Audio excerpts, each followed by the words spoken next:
As of April 23rd, 2017, the world's population reached 7.5 billion, according to Worldometers. This population milestone brings up questions about overpopulation. First off, what is overpopulation? Overpopulation is when there are too many people in a given space. This doesn't mean that there is physically not enough room. It means that there isn't enough room to make enough food for everyone.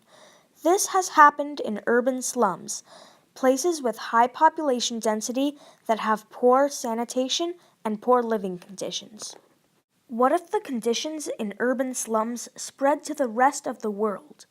That is overpopulation.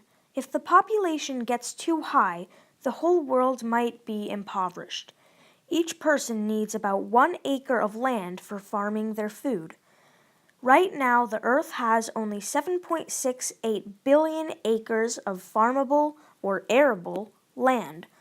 Of course, it is impossible to be 100% efficient with land use, and 1/3 of food that is produced is thrown away. No wonder there are about 800 million people starving on Earth. As the population increases, food and water will get more and more expensive as the demand increases faster than the supply. This will lead to more starving people.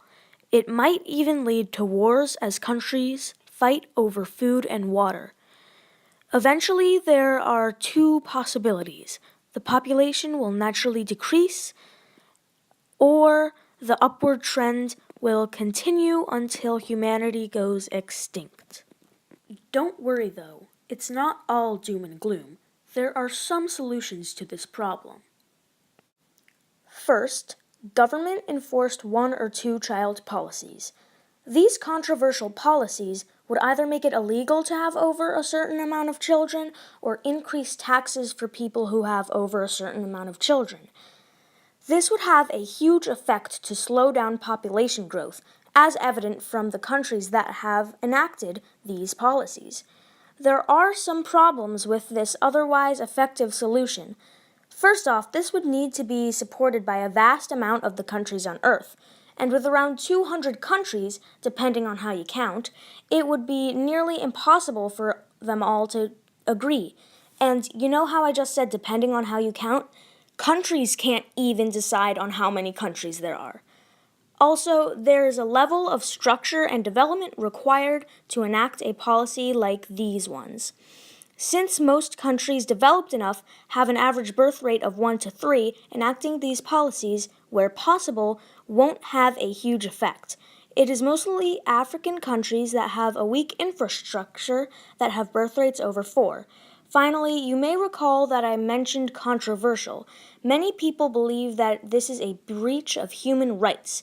There are a lot of democratic nations out there, and these laws would not be voted for in some of those. Another solution would be to make advances in farming technologies. If we can improve crop yields through smarter use of farmland, better fertilizers, or genetic modification, there will be more resources to support more people. There's a big problem with this solution too. There are problems with every solution.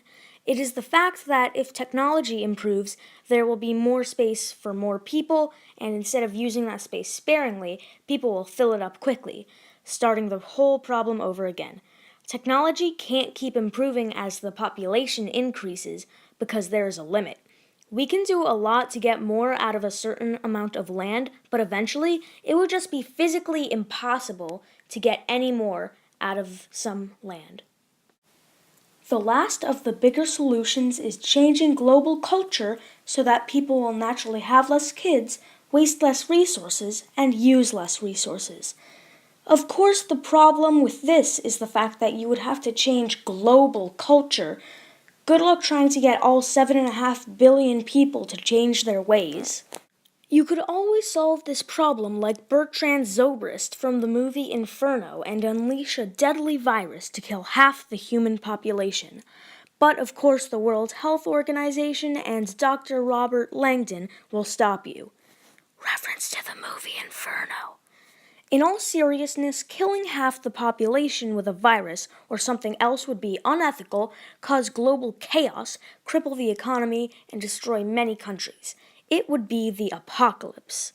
Although someone who wants to do this might justify it by saying that it is in the best interest of humanity to kill half the population so that humanity won't go completely extinct like Bertrand Zobrist does in Inferno, but I digress.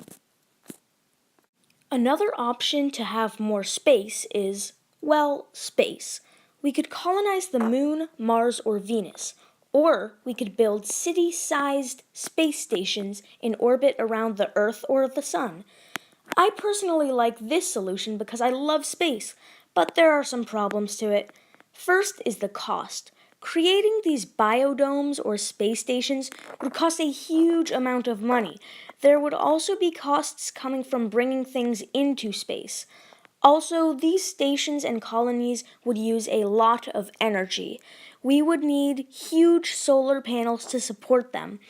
There's also the possibility that although there was a treaty signed years ago saying that no country can own any part of space, nations might fight over who owns certain lands on planets and certain orbits in space, and that would not be good. There is a possibility that the problem will solve itself. Common resources will get more expensive. Eventually, $2 Big Macs at McDonald's will rise in price, and people might not be so keen to throw out half of that $50 cheeseburger. Basically, people will be less wasteful with more expensive resources. Also, the birth rate will fall if people can't afford to have kids. Then again, government policies like welfare encourage having more children by giving more economic relief to impoverished people with more kids.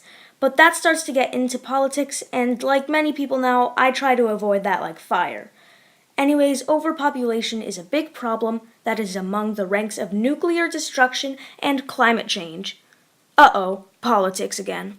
If you have any questions, leave them in the comments below and I'll answer them.